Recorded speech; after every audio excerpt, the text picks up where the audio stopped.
got a question. Ask Tom on Home Show Radio. This is Home Show Radio live on Facebook and YouTube.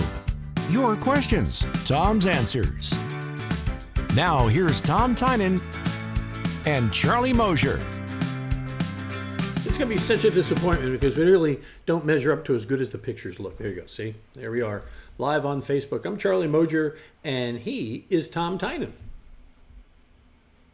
Yes, I am. Okay. Oh, we have to talk with this, right? Yeah, we have. It's not just acting. Yeah, right. This is right. Okay, you know, that's an idea. We could have a Marcel Marceau show one time and just come on and do nothing but pantomime through the whole thing. I think this would be good. Think about the international market. There would be no translation. We could make a fortune on that. All right. No, this is what we do is every Thursday morning at 8:45 we get together here live on Facebook and YouTube. And we answer questions that y'all send us to HomeShowRadio.com under the Ask Tom tab. There's a button right there on the homepage where you fill it out. In fact, I got a fancy animation here I can show you. Here you go. You go here to our homepage, click the Ask Tom button, and there's a form. You fill it out, you send it in, and we answer your questions just like that. So it's fancy. All right, and so we are here. But let's not forget, Charlie, because everybody thinks that's all we do that don't listen to the radio. Right. On the weekends, you can call me direct, and we answer your questions then also on Saturday and Sunday. That's right, on Sports Radio 16. Hey, you know, Darren just checked in with us. He wants to know, can you build a box for mimes, Tom? Is that, do you have plans for that? Sure. I'll make a lot of money on that one. I'll cut my material costs down. I like it. Yeah. I've heard of rubber nails, or plastic nails, or the glue nails. Now you can have invisible nails. That's right. And then we'll have to ask Jim later here on the segment, how do you paint a mime box? Yeah, in fact, what he's talking about, is Jim Rowley here, who's standing by to join us a little later in the show. He'll be here to answer questions. Jim's with Southwestern Paint, one of our home show pros, one of the Benjamin Moore dealers that are trusted sources for paint here at among our home show. Tom alerted me before the show that I'm sitting in such a way that you can't see my lovely wife there over my shoulder. Now you're okay. There she is. Okay. Anyway, so as I was saying, here's what we're going to cover this morning. In addition to Jim, we're also going to be talking about patios, paneling, attic ventilation. But first, let's talk about garage floors, Tom. Here's a question comes in from Temple in Spring, which throws you off when you're from Texas because you're thinking it's Temple in Temple. Anyway, Temple writes, what is a good surface for a new patio floor? We got a quote already for stamped concrete, which we felt was exorbitant, and we also would like to do some epoxy on the garage floor. Tom, what's your advice? Well, the epoxy on the garage floor is kind of a no-brainer. In fact, Jim can maybe elaborate on it later as we get to him. But what I've always done is used a 2-part commercial-grade epoxy, and we do it in our shops. We're running forklifts, cars, all this stuff over it. It really holds up, I think, better. It's not meant for the outside, from what I know, but on the inside in a garage, it's what I've done with all my garages. In fact, right now, we're building a welding lab and a pipe fitting and electrical and plumbing lab at Texas Southmost College, and they're right at that stage now where they're going to start putting that epoxy floor down. And the reason a 2-part commercial epoxy, as far as I'm concerned, is I've got to run forklifts on there. We bring our cars in with hot tires. Now, I know a lot of people don't put their cars in the garage, just all the junk they own. But if you're going to run a car in there with hot tires, you better have a commercial grade product. And it's always best to start on the raw surface, because once you put a surface down and try to put it on top, sometimes it doesn't work. As far as the outside goes, all of that stuff is expensive. You can get all this carved kind of patterns. You can get stamped concrete. You can get a lot of different things. Get something that you really like. If it's done well, it's going to hold up. But at the same time, I've never heard someone say, "Oh, that's so inexpensive. I want that." I want that home improvement. I want the one that I go, "Damn, that was cheap." Yeah, the cheapest one that looks the best. No, it doesn't. It doesn't go that way. That's right. Nah, not so much. Yeah, we did some of that overlay on the patios here at the office, and it came out really nice. Yeah, it looks. Yeah, and I had my front stoop and my sidewalk done. It looks nice too. You just have to wash it every year. It's time for a new sealer on mine. Mine's about 8 years old, but it's held up great. Well, of Cool. Let's go to our next question. Let's see. I've got this little control. I'm going to show everybody here. I got this little control panel. I got this little control panel. It controls everything on the show, and it is whoever said this would make it easier was lying. Okay, that's our 1 minute of geekness. Our next question. That's your geek zen for today. All right, John in Greenspoint says we have a family room with dark paneling. Tom, he wants to know what's the best way to lighten it: paint it or cover it with drywall? Either way, you're going to paint it one way or the other, whether it's drywall or whether you paint the paneling.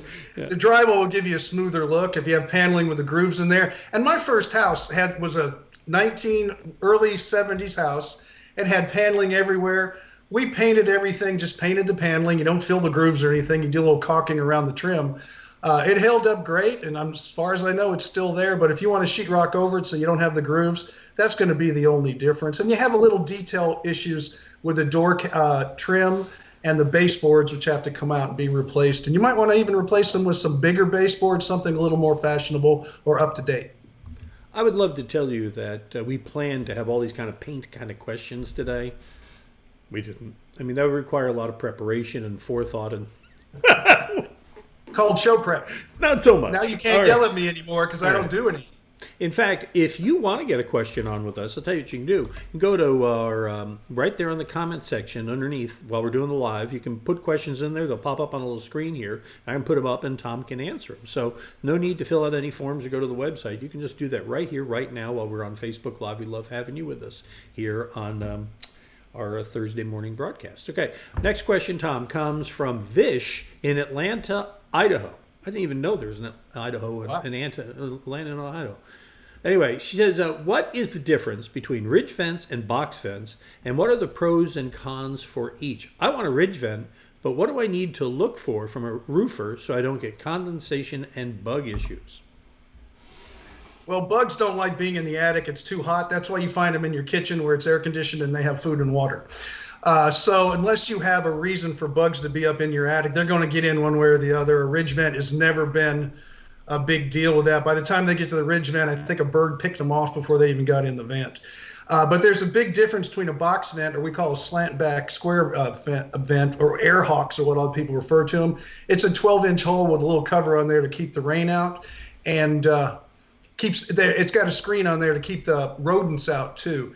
But as far as that goes, they don't do near what a ridge vent does. A ridge vent is designed to go across the entire ridge so you have even airflow from the bottom to the top, and that gets rid of the moisture in the attic, and that's really the big difference. And I think it looks better too, but those box vents, or as she calls it, or air hawks, they have their place. But you would prefer the continuous ridge vent? If you can do continuous ridge vents, soffit vents, that's the best way to go. There's no doubt about it. Is there, and there's a ratio, you say, for how much ridge vent and soffit vent you have to make that work right? Well, there's a minimum. The minimum FHA rules or VA rules when they started all this ventilation stuff were to get financing back in the 60s and 50s. For every 150 square feet of floor space, and this is for the Houston area, it can be different some other parts. You need 1 square foot of opening, 40% as far as the exhaust, and 60% intake. Don't beat yourself up on that. The more, the better. If we could build a box and live in it, and then take legs way on the outside and build this giant roof over the top like you'll see some people do with mobile homes, and just not have no attic at all, just the air flowing and the shade on you, that would be ideal, but it's impractical because the roof is part of the structure. You have a degree in architecture, right? Yes, I do. I'm just trying to envision this thing that you're designing. It's not. Have you ever seen not so Frank Lloyd Wright-ish underneath this giant cover? I know. I mean, you could have some fun with it as an architect. We can get real creative. But as far as that goes, it's just impractical because the walls of a house are held up by the triangulation of the roof. And so you're going to have this box that's not going to be all that stable unless you really design for that kind of thing. So, and it would look weird. So you just make a regular house. People like it. You want to send us a question? I'm talking you at home. If you want to join us, or wherever you are watching this thing, please don't do it while driving. Pull over to the side of the road because we don't want to distract you. But if you're watching our live and you want to get a question, then you can just go ahead and put your question in the comments section. It'll pop up here. I've got one that came up here from Craig Miller. Craig wants any recommendation on hardware to hang a flower pot from stucco. I want to hang it in the middle of my arch on my front porch, and I guess, Tom, his arch is stucco. It depends what's behind it. If it's an arch and it has wood framing, you just go through the stucco into the wood framing with a longer screw. So the thing to do is drill a tiny pilot hole where you want it and find out if it's hollow behind it or if there's a material that you can put a fastener in. Hopefully there's a material you can put a fastener in, because that just doesn't hang up there in an arch by itself. It probably has some kind of bracing behind it. If you're putting it in a hollow spot behind the stucco, then you would use a butterfly anchor so it opens up and it has more purchase back there, because you certainly don't want that coming down on you. All right, Craig, hope that helped you out there.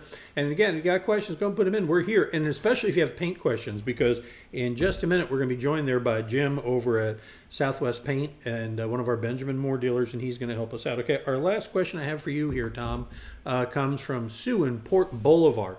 She wants your thoughts and recommendations on AC sanitizing, the UV light option and the new Halo system. What are your thoughts? The UV light is not going to it will keep the evaporator coil from growing any mold or stuff on there. The idea that you're sanitizing the air in your house, it doesn't work that way. UV lights have to shine on a surface for a long period of time to keep it clean. You'll find them in barbershops, salons, hospitals, where it goes under all the equipment that they use, the shears, the cutters, the scissors. That way they don't spread viruses and bacteria from customer to customer, let's say. So it's not going to clean the air. The air goes through so fast, it's not affected at all. And I always use this example. It's when you go out in the sun and, your body, if you're out there a long time, your skin will burn. But if you just run from the car to the house, it really doesn't do anything, right? Because that's what you need, is that exposure on the surface. So I recommend this. If you're going to sanitize, go a whole different route. If it was that simple, everybody would live in the perfect world.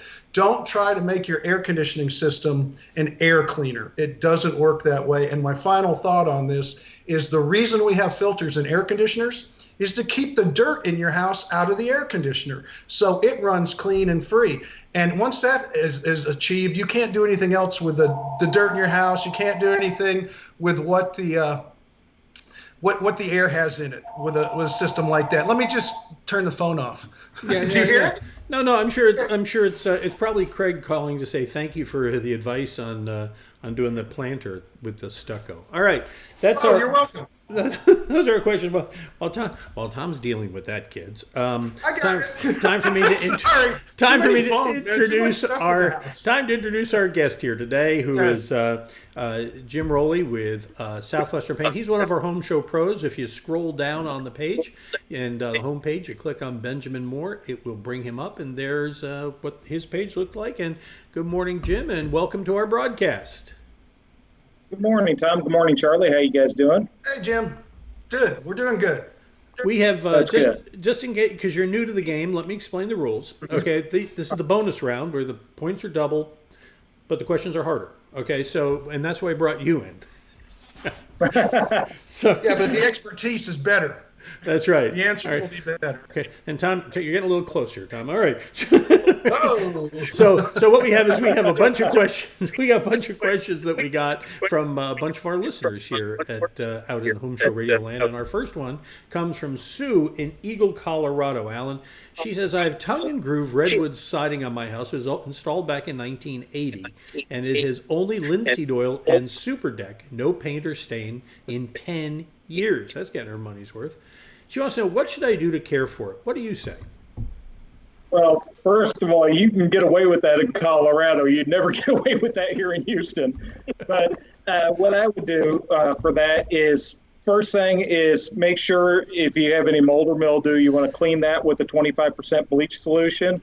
And then I would recommend using the Benjamin Moore Multi-Purpose Clean to clean the surface first. You can apply that with either a pressure washer or pump-up sprayer.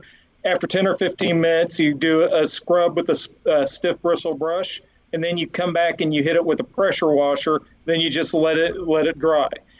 If it has weathered greatly, then at that point you would want to use the same process, but with the Benjamin Moore Restore. And then after using the Restore, you want to neutralize it with the Benjamin Moore Brightener. After that's all done, pressure washed, and everything's dry, I would recommend, if she wants to keep it clear, using Benjamin Moore's Arbor Coat water-based water sealer proofer.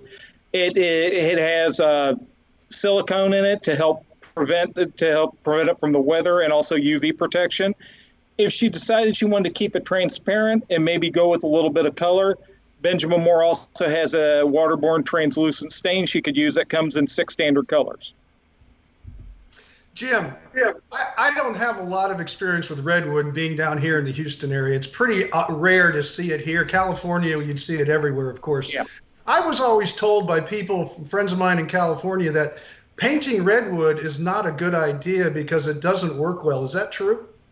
Well, if you're going to paint redwood, like I said, I don't know why you would, but if you do want to paint redwood, you really need to use an oil-based exterior primer and then use a 100% acrylic top coat, so that oil-based primer will help block tannin and stain bleed.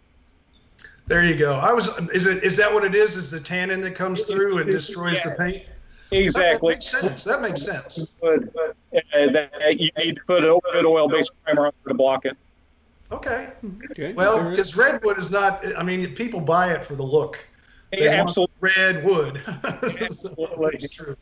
That comes in red, right? I can give you some information about mahogany.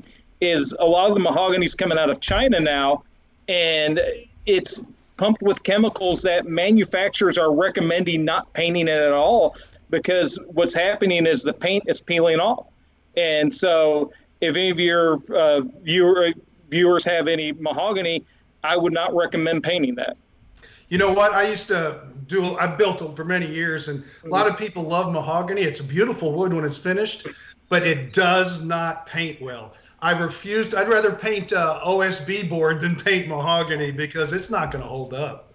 And you don't need to buy that. You buy a fir or a pine or some other poplar to paint, but not a mahogany.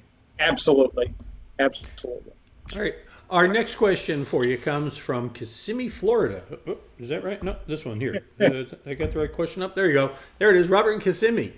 He says, I am painting my house with Benjamin Moore paint and primer. He says both of them are white. He says the front gets a lot of sun.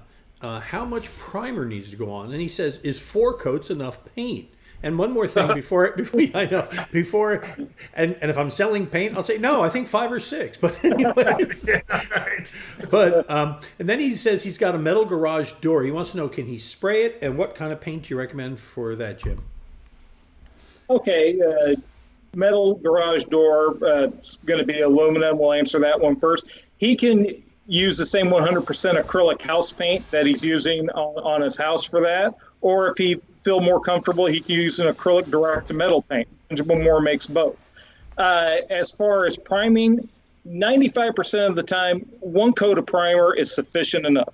The only times you may want to use 2 coats is if you have extremely rusty metal, or if it's such a porous surface, it's just absorbing incredibly. Otherwise, 1 coat of primer is always sufficient. Now, I would not recommend 4 coats of paint. You can put too much paint on. I would recommend 2 coats of paint, and thinner coats are always better than thicker coats. So I think you get diminishing returns. I actually went on a complaint about 15 years ago. Customers trying to do the best thing they could, put 2 coats of primer on, 3 coats of paint, and it was just extremely soft, because you have to let each coat fully dry. But 1 coat of primer, 2 coats of paint is plenty. And just use a good acrylic house paint. Now, Jim, there is a curing process with paint. People just say it dries, but it's actually a curing process. And there's a timeline in there. If you're going to recoat it several times, which 4 coats, I agree, that would be a waste of money, and the paint store is going to love you. And you get a Christmas present at the end of the year. But as far as that goes, what is a typical time between coats on a new paint job? Let's say an exterior like this gentleman was doing. Mm-hmm. No, we'll say dry time about 4 hours. I like to wait at least overnight between coats. Okay. You better to wait longer than to try to rush it, because if you don't let that coat underneath dry first, You put that coat on top, that coat underneath is going to still continue to stay wet, so your coating will be soft.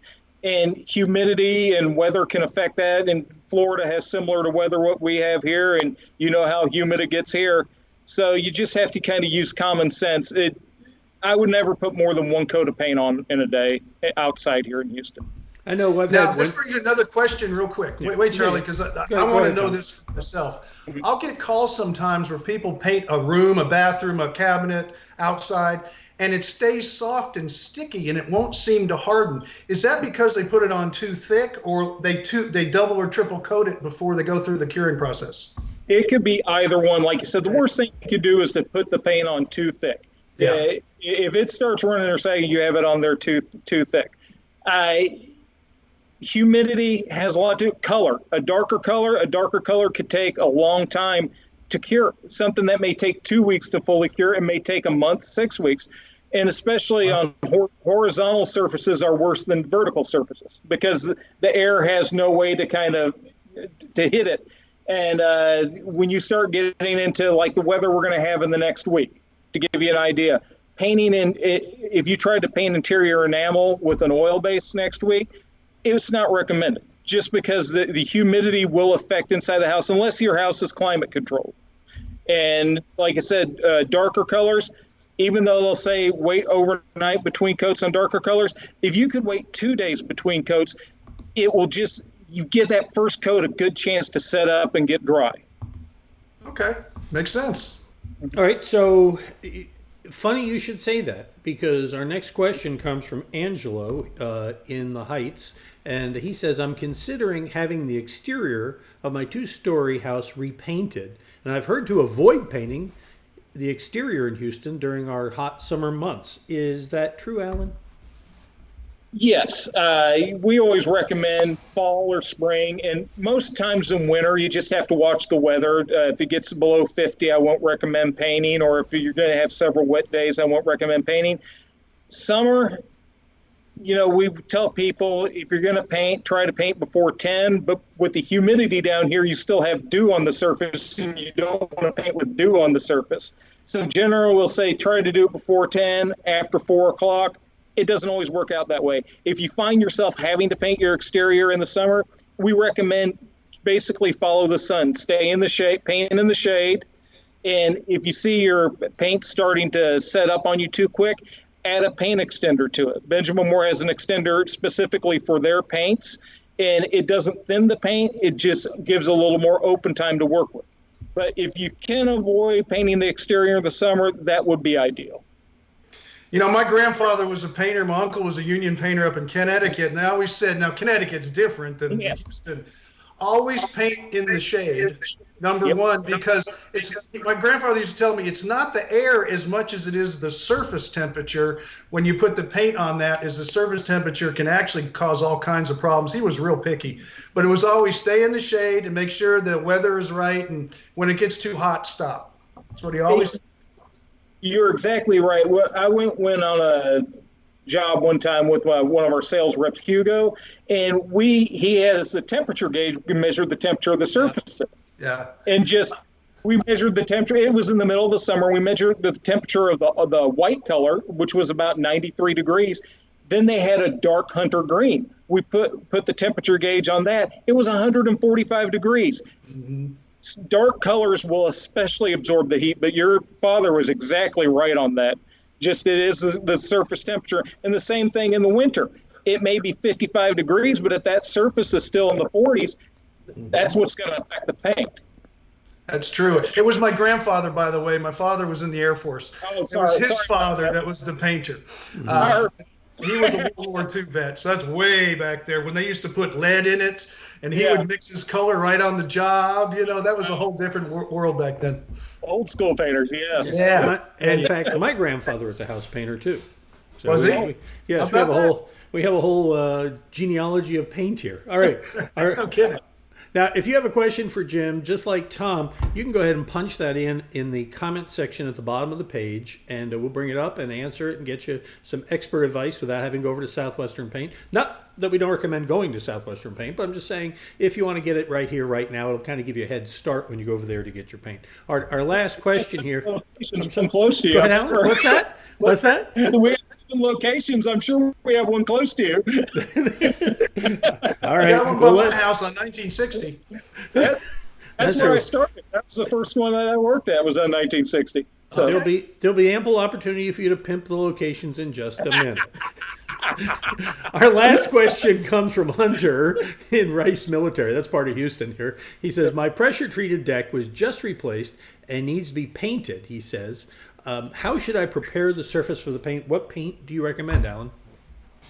Okay, the very first thing I would do is, being pressure treated, you need to let that weather for 60 to 90 days at the very least. And then the way you can test it is make sure that all that moisture is out of the pressure treatment, is put like a drop of water on there. If it absorbs immediately, it's ready to be treated. If with paint, if it beads up, you want to let it weather more. If it takes a while for it to penetrate, let it weather more. But once it is fully, the treatment's fully has worked its way out, the moisture's worked its way out. If he wants to go with the paint, what I would recommend is like the Benjamin Moore Insulax acrylic sticks primer. It's a bonding primer, and he could thin it down with distilled water about 5% to help it penetrate a little bit better. And then he can come back with, we have a latex floor paint that comes in a satin finish. Now, just keep this in mind that whenever you put something with a satin finish, when it gets wet, it will get slick. Another thing he could do is, after everything has dried out, is he could put 2 coats of our Arbor Coat solid color stain. That is more of a matte finish, but it won't be near as slick when it gets wet. And it also keeps you'll be able to see, even though it's going to be opaque and solid, it will maintain the texture of the wood if you like the texture of the wood. Yeah, I agree. I don't know what else to say about that, except this. A lot of people think when the pressure-treated lumber comes in, it's right off the plant. It's going right onto your home. It could be sitting in a lumber yard for 3 months, drying out. It could be, on the truck, it's drying out. A lot of it comes kiln dried already if it has a KD on there. So testing it with a little droplet of water, I never really thought about that, but that's a great idea. Yeah, thanks. Yeah. Yep, Yeah, well, I always assume the worst. that's okay, because you have to sit and go look at warranty work, don't you? It's how I start every Thursday morning. So, all right. Well, Jim, we appreciate you carving time out here today. Now, there are how many Southwestern Paints, and where are they roughly around town? We have 7 Southwestern Paints. We have our store in Midtown at Taft Street. We have one in West University off of Bissonnette. We have one in Katy off the South Grand Parkway. We have one in the Woodlands just north of Rayford Road off of I-45. We have one in Galveston off of Stewart Road behind the Whataburger. And then we have the one on 1960 Tom was talking about at the corner of Sugar Pine and 1960, just east of Kirkendall. And then it's the one I'm currently sitting at, our location here on the Northwest Freeway at West Little York. It's on the east side of the freeway. It's called Paint Co., but it's part of the Southwestern family. Fantastic. And maybe you can help us out with something. I got a question here that came in while we were talking, and we don't really have a Home Show Pro we recommend for this, but Mike is looking for a recommendation on fence replacement for who to use. I'm sure you run into people there who do fence work. Is there somebody you recommend? Ooh, the top of my head, no. I mean, I can tell you somebody who will paint fencing. Okay. But as far as I'll tell you what, I can help them with this. There are fence builders a dime a dozen, and all you want to do is make sure that they're all giving you the same price per foot on however you want the fence built. So you can go to big companies like Houston Fence. Then you got some little mom and pop shops that do fences. Shop around, ask your neighbors, ask your friends. If you see a fence going up, go ahead and stop and talk to the crew or whatever. But it's pretty cut and dry as far as fences. It's a real commodity kind of thing because it's pretty straightforward. It's sticks, footings, and boards, and we're going through that process right now with our neighbor of replacing a fence. And we talked to a big company, I think it was Griffin Fence or something, and then we talked to another one, Jimmy's Fencing. And believe it or not, Jimmy got the job. Yeah, no, and you know who they can call and ask? Yeah. Is Tom at Family Landscapes. That's who I called to get a fence builder, because he does a lot of them and he knows what the price is. So if they want to call Tom at Family Landscapes, he'll probably give you a name of somebody who builds a fence. Well, what matters is when it comes to anything, we have like 5 qualifications we go through, and we're not going to take time right now other than to say, make sure it's somebody that, what Tom said, that your neighbor is using, somebody that you can trust, because that's the best bet. If your neighbor uses them and is happy, that's a good bet for somebody who we don't have on our website. Our guest today has been Jim Rowley. Wait, Charlie, one more thing. I'm sorry, Tom, go ahead. Don't pay them until it's done. You can give them a little bit. Keep the money in your pocket till the fence is complete. Amen. Yeah. Right. I tell my kids the same thing. It's the reason I have a will. I'm not paying you until the end. So, there you go. All right. So our guest today is Jim Rowley from Southwestern Paint. He's one of our home show pros. You go to our website, you scroll down, you find these shuffle every time, so you have to find the Benjamin Moore one, and there it is. And to his point, there is a locator for the Benjamin Moore dealer nearest you, and we recommend Benjamin Moore wholeheartedly because it is a good quality paint. And as you've heard this morning, you get a lot of expertise. You get a lot more than what's in the can when you deal with somebody at Benjamin Moore. Thanks a lot, Jim, for being with us here this morning. Thanks, guys. I enjoyed it. Now, Jim, it is not too late for you to get us questions. We just too late for this broadcast. So what you'll need to do is go ahead and visit our website. Click on the Ask Tom button right there in the middle of the home page. You'll see the form. You fill it out. You can even attach a picture right there. We love to get the pictures. It really helps us out. And you just go ahead and click and send that to me and Tom, and we will answer it for you. Tom will be on the radio this weekend. Yes, I will. On Sports Radio 610. I know, I just want to wait for you to move, Charlie. And I will be on 9 to noon on Saturday, live from Brownsville this weekend. I'm traveling back and forth and doing my jobs. And, of course, on Sunday, 8 to 11, and Charlie will be on from 8 to about 8:45, 9:45, when he decides to leave, and then we'll answer your calls after that. Well, no, hey, okay, now you put me down. It's supposed to be a 30-minute show, okay? And what happens is we get so many questions. Never once. Yeah, in fact, Chad used to edit the daylights out of it, trying to get to 30 minutes. I said, no, I think I'll do it live, so you can't do that anymore. And so we come in and we just do it. It's kind of fun. We do it on Sunday mornings. And then we also take those same questions that you send us to Ask Tom and create daily videos that we post every day at HomeShowRadio.com, our Facebook page, and our YouTube channel. If you would go visit our YouTube channel and click follow and subscribe and follow, click the little bell, you'll be alerted every time Tom and I create another video to put out there to help you out. Or even our feature videos. We've got a bunch of features we're working on a gutter video right now. We're going to have a generator video. We just put one up about pools. So there's a lot of videos that we're working on. You can find all those at our website, our YouTube channel, and our Facebook page. So, and then, by the way, before I leave, one last thing. Remember the Garden Pros. The Garden Pros will be on the air 7 to 9 on Saturday morning with Danny Milliken. And this Saturday morning, it is Sherry from Plants for All Seasons will be here for 2 hours of answering your questions at the Home Show Garden Pro. So that's it for this morning, Tom. Thanks a lot for y'all for watching. Tom, you got anything to say? Thank you for watching. There it is. Thank you for watching. Thank you for listening. And don't forget to call me on the weekends. I always say this. If you call me, you can get a more complete answer because of the fact that we can banter a little bit and I can get bits and pieces of the information. When we do it here, which is fine, I can't get, certain times I need a question answered.